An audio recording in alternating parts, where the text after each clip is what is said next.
it hit everybody. Having like a lot of unknowns to it.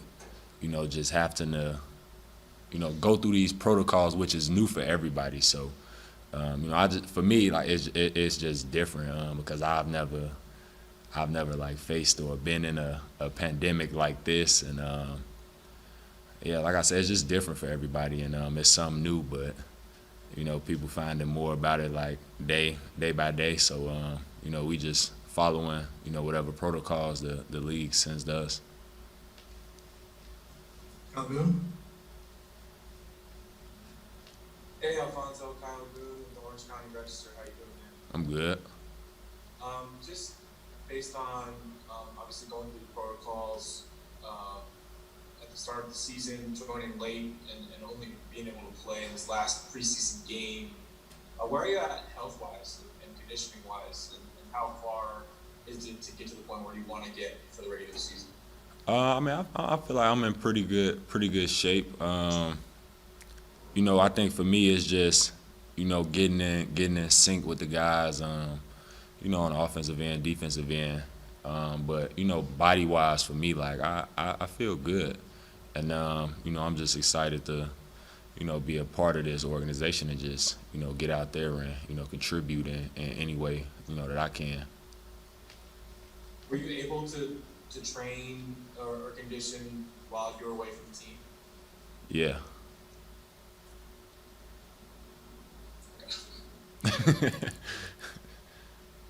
Dave? Hey, Alfonso, my name is David Bennett with ESPN. I'm curious if your initial onboarding with the Lakers, if you view their film sessions to be different than the film sessions you've been a part of with the other teams you've played for in terms of, it seems like they try to accomplish a lot out of their film sessions, sometimes in replacement of practice. Yeah, I mean the film session you definitely can tell like right away, how important the film sessions are. It's just not coach just talking and going over the film and breaking stuff down. It's pretty much a open discussion, and guys are able to you know add whatever it is they want at any point in time. But for me, film definitely it has been something important because I have been watching a lot of it, just trying to learn the defensive rotations, the offensive sets. So yeah, I mean the film is definitely been a big key, and it's something you can tell like right off back with this team. So All right, Greg Jones?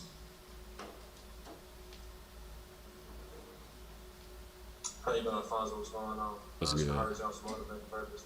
Can you just speak on your journey a little bit, just getting to this point, just being from Chicago, and also playing with another Chicago native, Anthony Davis?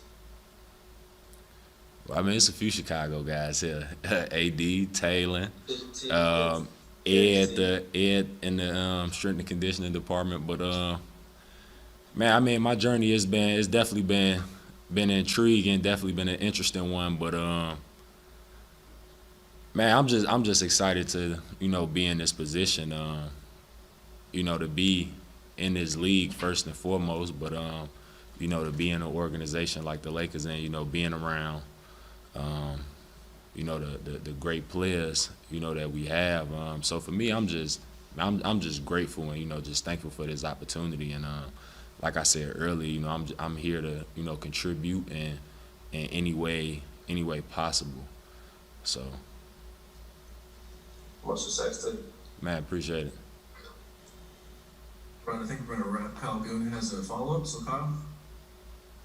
Hey, actually, I have another Chicago-related question. I understand you go back with Taylor in a little bit. What's it like to see that familiar face, and also what have you made of what he's been able to do for the Lakers in the preseason so far? Man, it's exciting. Just seeing Taylor and where he is now. I actually met him when he was in high school. I want to say his junior year or something. But just seeing his development. Going from Simeon to Iowa State, and just coming out and going late in the draft and being able to get picked up by the Lakers, and him just coming in and working his butt off really, And seeing him now this year in preseason and just seeing what he was able to do, I mean, I've been a believer in him for so long as, what his game was like. I mean, I've always looked at his game and just was like, man, like the kid has game. But, just seeing him now being able to do it on this level, it's exciting. And I think, he has a bright future for real. All right, we'll take one more. Jordan Richard. What's up, Alfonso? Jordan Richards, Switch Cultures. Good seeing you, man. What's good? Yeah, can you just talk a little bit about just your reaction when you found out that you were coming to the Lakers? I know you trained down here in LA. You're a big mentor to Amari Bailey, so I Sierra Kane.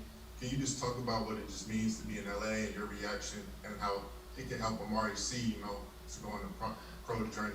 Man, to be honest, I was excited. I mean, I've been living out this way for a little bit, and I mean, it just made it, made things like much easier. With this being, my home now. It was easy on the family. Like everybody was excited. I mean, we didn't have to travel, obviously, but now it's like I'm home, man. My family gets to be a part of this, and be able to watch, and I get to be around more. So I think that's the biggest positive out of it. Me just being able to. It drives so much of what you guys do, work habits wise. What have you seen just manifest in practices or maybe even in the preseason games? How that partnership has evolved now that they've won a championship together? It's I would say it's more of the same where we were at last year. They had a great partnership last year on and off the court. There's a great vibe between the two of them that carries over to the rest of the group. And, even though obviously we won a championship together, so that always strengthens a bond like that. But it's very similar to where it was last year. Yeah. Who was everybody available today? Who was in? Was out practice-wise? Yes, everybody was full participants. Have you made any decisions about starting lineup set at this point? Yeah, we'll reveal we're going to hold the starting lineup and reveal it on Tuesday night before the game. If Frank, LeBron said on a recent podcast appearance that when he was watching that Clippers-Denver series unfold, like he couldn't believe it. He thought the Clippers had it in the bag. I'm curious, if you guys have the Clippers coming up on opening night, what was your view being down there in the bubble and seeing that series as you prepared for either team that you played in the Western Conference Finals? Well, I felt all along it was two elite teams playing against each other. So even though Denver got down 3-1, I didn't feel like they were out of it. And when they came back, I wasn't surprised, and not to say anything about the Clippers, but I just know how good Denver was, and I knew it was going to be really, really hard to put that team away. And I would not have been surprised if the Clippers did, because they were every bit as good. But just two great teams slugging it out. Jordan Richard. Hey, Frank. Jordan, how you doing? Sorry, I cut you off, Jordan. You can go ahead and unmute yourself. Hey, Frank. Good seeing you, man. Good to see you too.